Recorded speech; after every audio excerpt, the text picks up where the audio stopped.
welcome to the Christmas special of Bad Movie Beatdown.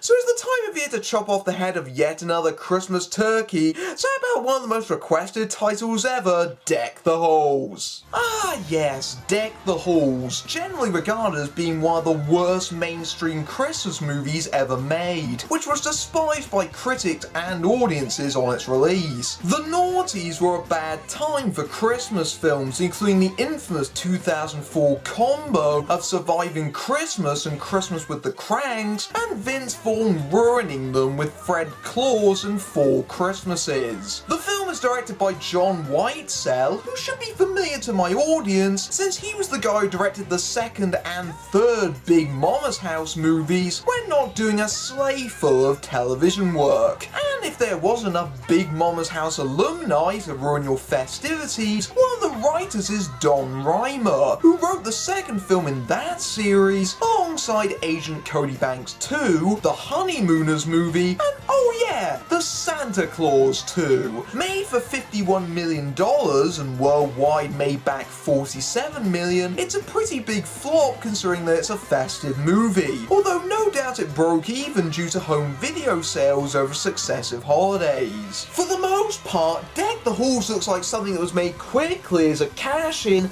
and believe me, that shows a lot. So here's why you don't want this in your stocking. Meet optometrist Dr. Stephen Finch, played by Matthew Broderick, aka Warning Sign Number 1, who we first encounter making an old lady look quote-unquote hot. You can probably already guess the humour's going to be weak from the limp opening credits, which also has a pair of comedy Germans who trip up over things, because that by itself is hilarious. Anyway, this New England town is getting all ready for Christmas, and so too is Stephen. Hey, guess what day it is? I don't know.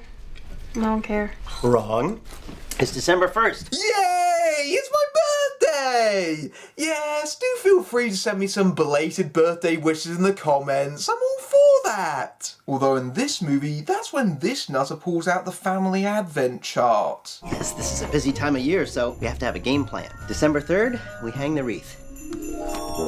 Yes, this is the kind of OCD freak that has to plan every single day of Christmas, and I'm pretty sure you only find those in the movies anyway, because in my house, it kind of gets to about December 10th, and then we realise, oh, we were supposed to put up the decorations.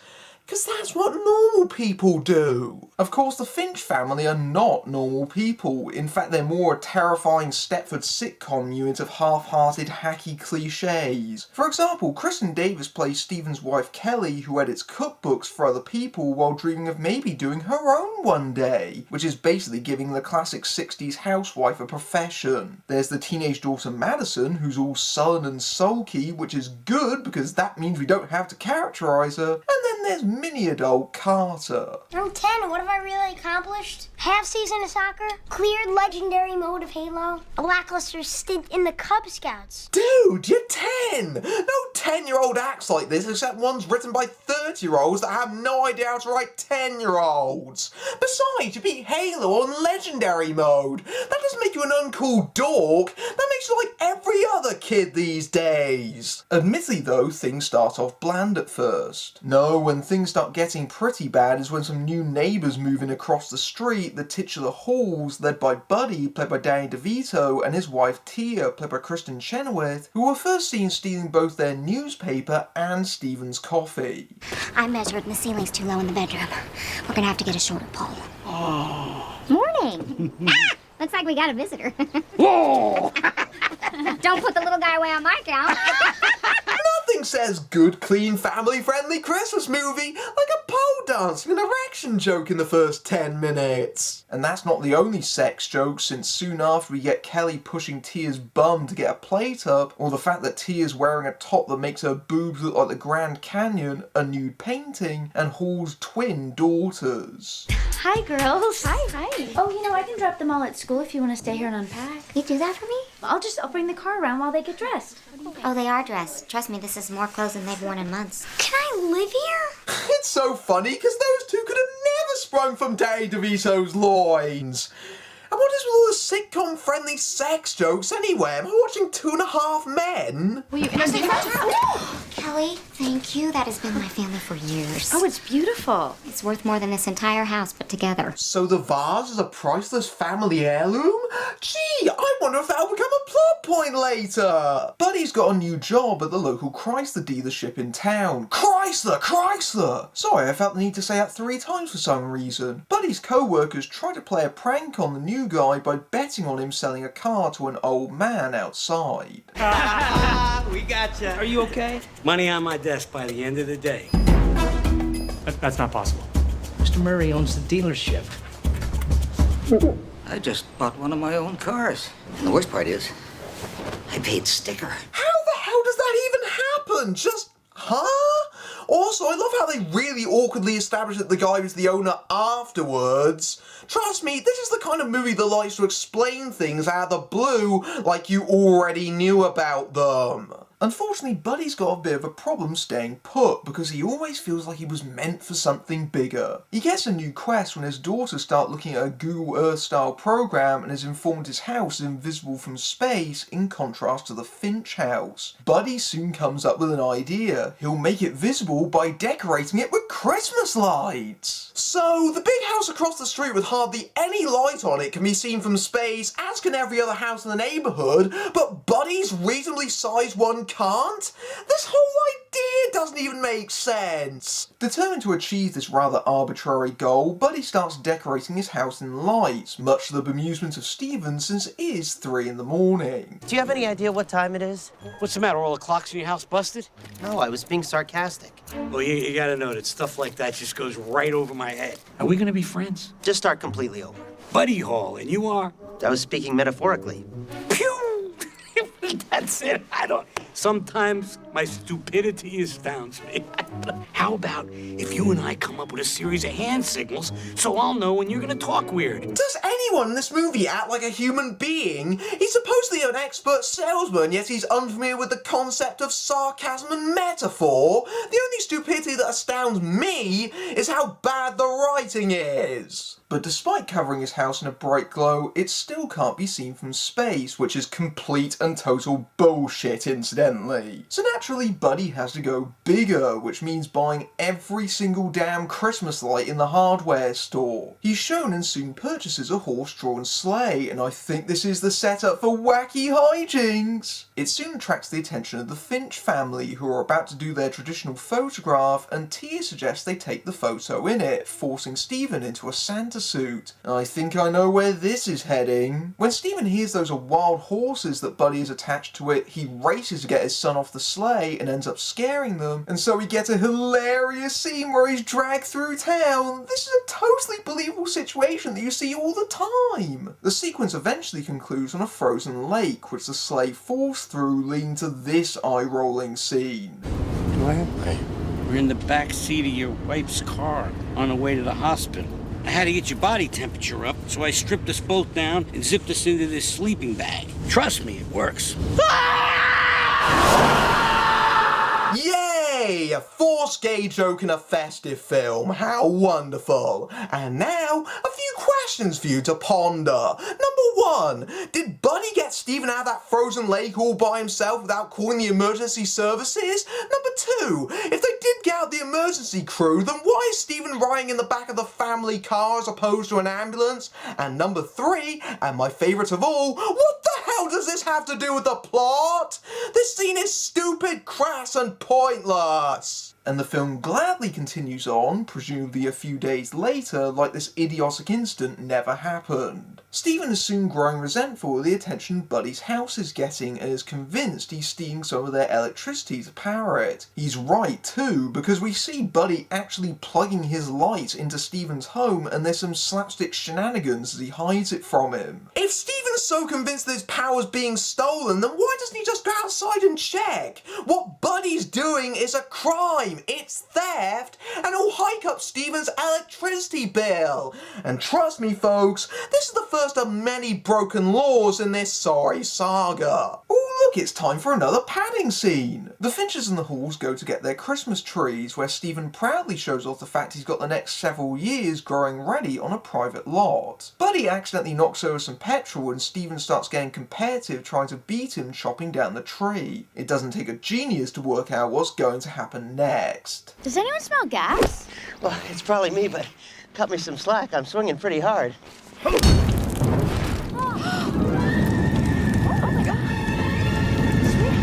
do something. You're gonna ruin the forest. What's happened? What's happening? The little one. The little one. So no one can see or smell the bright pink, highly flammable liquid in the snow? And I don't know about you, but when I see Christmas trees on fire, I don't laugh because it's oddly depressing and horrific. But, oh hardy ha ha, they've got a little one. That's such a killer punchline in that I might die of unfunniness. Later, Stephen notices Buddy's buying yet more lights and believes he's a serious threat to his position as Mr. Christmas. Listen, we need to get something straight. Around here, I'm the Christmas guy. But hey, you can have Halloween. Halloween? Yeah, sure. You can jump out and scare people. It'll be great. What do you think? I don't think so. No? I guess I'm the new Christmas guy. That's okay. You can take Toe Jam Day. This isn't over yet. We're just getting started. I'm the Christmas guy. I'm sorry, but why does anyone around here have to be the Christmas guy? Just because you're a puritanical fascist obsessive doesn't mean you can't both celebrate the holidays. Oh, that's right, because we wouldn't have a movie if people weren't stupid. I forgot. Hey look, it's Hurley from Lost. You get back to the island, you don't want to be part of this shit. On the 15th, Stephen wants to start caroling, but a TV news crew at Buddy's house attracts them away, much to Stephen's anger. Because you totally can't do that on another day. Hi, I'm just very happy that everyone likes the lights. Obviously, you have put an awful lot of work into this. Oh yeah, and I'm nowhere near being finished. Are you kidding me? Jesus. Christ the Lord is born this Christmas morn. That's right. The only time Jesus' name is mentioned in this Christmas movie is when it gets used as a curse word. How colourful. Just like those Christmas lights over there. Because that's what Christmas is all about. Am I right, people? Stephen's so irate he's going to go to the sheriff. But unfortunately, all those excess people are parked too close for him to get out. He decides to do it anyway, even though he could just ask people to move their cars, because then we wouldn't have another contrived gag. And when reversing out, be sure to trust the judgment of a clearly drunk asshole who actually has a beer in his hand. He predictably ends up getting stuck between them and rips off his car doors on both sides. Filmmakers, do you know what predictable means? Comedy is built on surprise, right? Ergo, when we know what's going to happen, it's not funny. He gets to the sheriff, who we were informed earlier was a cross-dresser, to try and get Buddy arrested. That's right, arrested. Nice overreaction there. Speaking of those... Light trespass. When bright, uncontrolled light shines in neighboring property or windows as to cause a public nuisance. Well, I'm public and I've been, nuisanced. What are you looking at? I don't mind if you wear a bra. It's a brace. My wife made it for me. I dislocated my shoulder. If you want to file a complaint, I'll fill out the paperwork. I do, thank you. I appreciate it. I want to file a complaint. Where is that form? Yes. Here we are. Really? You're gonna run away from the sheriff just because he likes women's clothing? It's his choice! Get over it, you prudish twat! And I'm guessing this is the reason why he doesn't get the police involved again later. Because Christmas movies shouldn't be full of homophobia. Oh look, Buddy's bringing out the instruments for the next stupid set piece. That night, Stephen sneaks out like he's in Mission Impossible to try and cut his power, which his son catches him about to do and decides to help him with because, why? Buddy comes out, forcing Stephen to hide in the live nativity scene Buddy has set up, covering him in crap, and then a camel spits on him. And continuity fans will be glad to see that the gunk is gone from his face seconds later. Since when did camel spit become bright yellow like game show slime? And why does Buddy have a live nativity scene outside of his home? How the hell does that aid him in getting his house seen from space? Stephen eventually gets the fuse box and blows it up by throwing a snowball into it. But just as Stephen is savouring his victory, it turns turns out Buddy's got a backup generator and the lights are back on. It's a good thing that happened because what Steven just did was trespassing and property damage, to say the bloody least.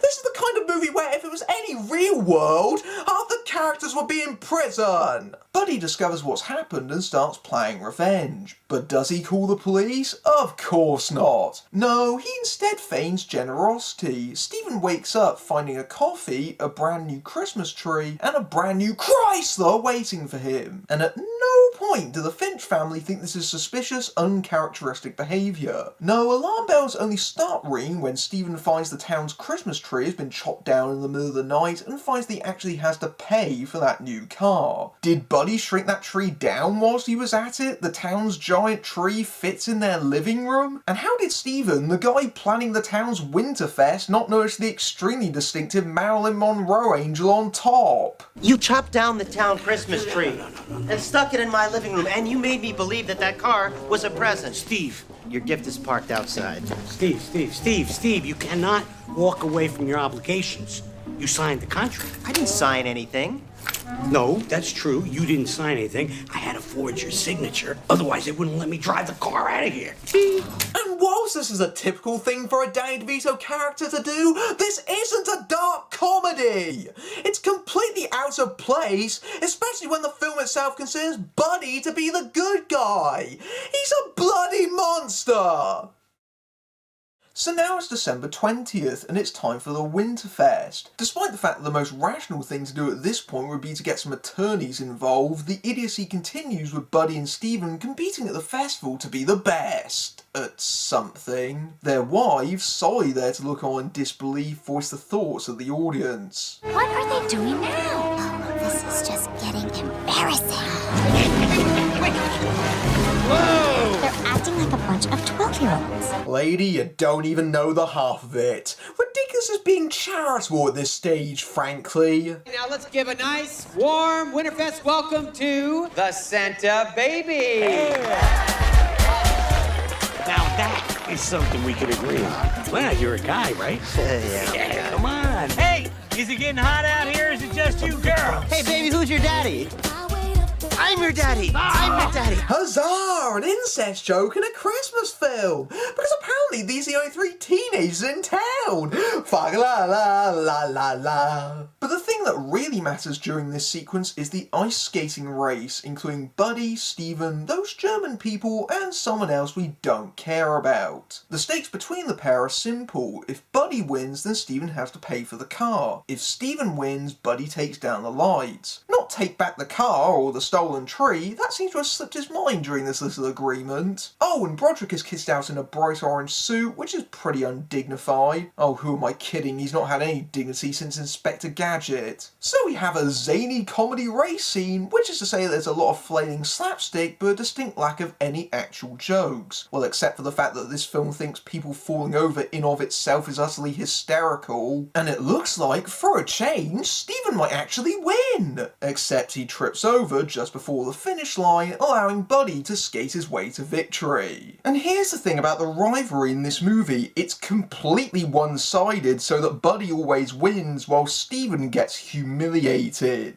But come on, Buddy is clearly in the wrong here, and in any other movie he'd be the villain, but we're supposed to be cheering that he gets his wish whilst the uptight Steven gets the car. No, I hate them both equally. And it just makes the movie tiresome because we know that Buddy's going to win every single damn time, whether he deserves it or not. I should probably mention, by the way, that Buddy has a huge amount of debt already before he even started doing his dream, thanks to his inability to settle and constant moving. And it really does make you wonder how the hell he's paying for any of this. Are you serious? What is that, yen? Is that with the discount?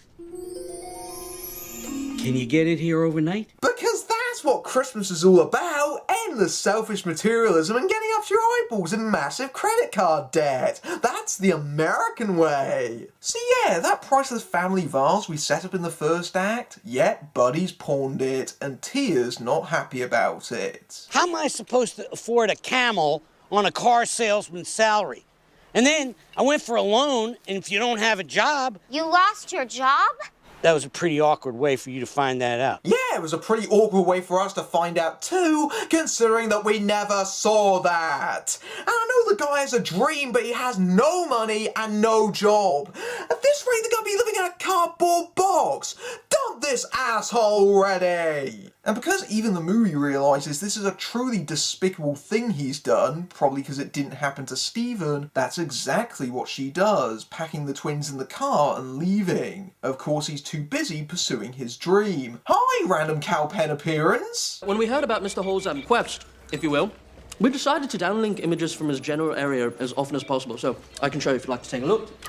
Right, nothing yet. Again, how is this possible? His house looks like a 60-watt bulb, for crying out loud. It should also be noted that things have got completely ridiculous because Buddy has actually decked out his house with animated LCD screens and program light packages, which in no way he'd be smart enough to do by himself, because he'd actually need an army of Hollywood technicians to do it. It's also a complete black hole in the centre of the film because the lights themselves aren't inherently humorous, and the lengths that he's gone to aren't ridiculous enough to come out the other side. And as a personal FU to Stephen, he set it so it plays constantly until 4 AM in the morning. Also, I don't recall Alvin and the Chipmunks being part of the original package. I can't take it anymore. Me neither, but you gotta take some of the blame. Why does he have to take the blame for it? If it's playing that loud and that long into the night, then surely other people would be annoyed as well, but he's being a public nuisance. And you don't have to smile and take it just because it's fecking Christmas. So in the middle of the night, Stephen goes out, and in a scene where it looks like he's buying a gun, I wish, he gets some illegal fireworks which he starts launching from the roof of his home at Buddy's house because it's now tit for tat, and he appears to have had a complete psychotic episode. Seriously, do these people exist in a soundproof bubble? Why is no one calling the police? He trips over and accidentally sets off the other fireworks, including a huge military grade one which ends up dropping down his chimney before subsequently ricocheting into the Christmas tree, once again setting it ablaze because burning trees is a recurring motif. Faulty Christmas lights, an underwater tree. What can I say? We're a cautionary tale. So the fact that you apparently purchased an illegal grade military firework and set it off in your own home had nothing to do with it, huh? That could have been a contributing factor. What about this? Never seen that before in my life. You're getting to be a knot in my panties, mister. A real knot. So not only does he know that Stephen bought illegal fireworks, but he found incriminating evidence that implies that he stole the town's Christmas tree. But does he arrest him for it? No, of course not. He doesn't do anything, and this subplot was completely useless. Understandably, Kelly too has had enough and decides to vacate with the kids just in time for Stephen to find out that Buddy had spent all night at the motel trying to get his family back, so the fireworks thing was utterly pointless anyway. It's also when Stephen finally discovers Buddy had actually been stealing his power. Considering it was out in the middle of the road like that, you really should have noticed before, but don't worry, because this subplot doesn't pay off either. The two schmucks end up spending Christmas Eve alone and have realised they're nothing without their families, with Buddy even taking down his lights, because after all the nastiness, we're now getting a giant dollop of smolty shite on top to wash it down with. While the movie's message about family and togetherness is true, it kind of rings false when the amount of characterisation the rest of their family's got could be written on a postage stamp. But it's time for a little Christmas miracle, so the pair use Buddy's lights as a path all the way through town from the motel to Buddy's house. Where the hell are the people in this town? How are they powering it over this distance? Why the police? Oh, screw that last one, they're not gonna care now. The families get in to discover they've also cooked a big Christmas dinner for them. You thought some lights and a TV dinner would make up for all the crap that I have...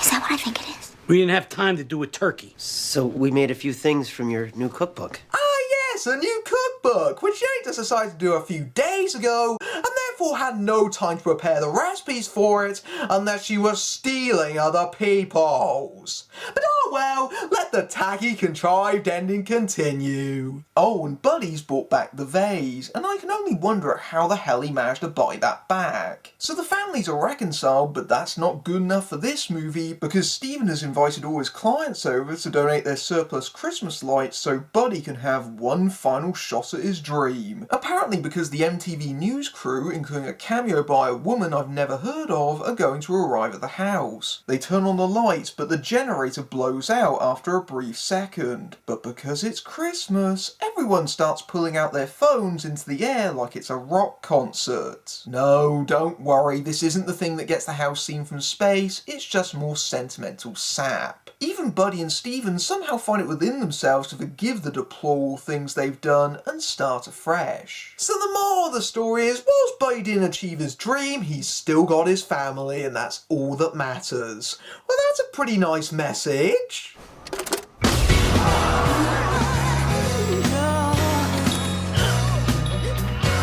Yes, the house is clearly visible to space!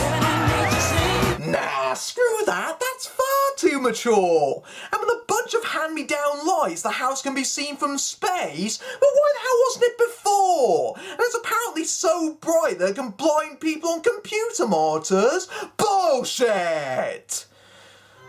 Never mind. Yay! Go materialism and completely worthless achievements! Deck the Halls lets the audience know exactly what a mean-spirited film it is from its title that makes a pun out of trying to punch one of the characters in the face. And after you've seen it, you'll want to deck someone as well. It's not hard to see why Danny DeVito was attracted to the film, because it's clearly a dark comedy that's been homogenized into a light, broad comedy with frankly disastrous results. The film is a crass and cynical look at the festive season, and with the constantly shifting tone, any attempts at sincerity, like the woeful ending, fall flat. But then again, so does the humour, which relies on unbelievable premise, being acted out by unlikable characters, and is entirely unfunny. It's also abundantly clear that damage control has been applied, because it feels like gags have been cut out to try and salvage anything, and you can even see some of the deleted footage in the trailer, but it's just a big mess whatever way you slice it. Hopefully you'll stay out of criminal acts as you stay safe this Christmas, and I hope you have a good one. Or whatever you celebrate, I'm not judging. I'll be back next year with a review of 2012, and after a break, a new season of Bad Movie Beatdown. Until then, I'm Matthew Buck, beating down bad movies everywhere.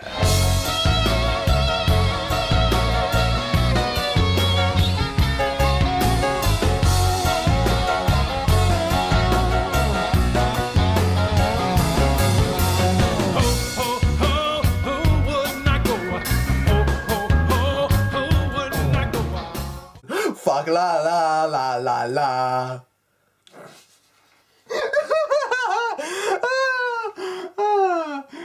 I'm going to hell.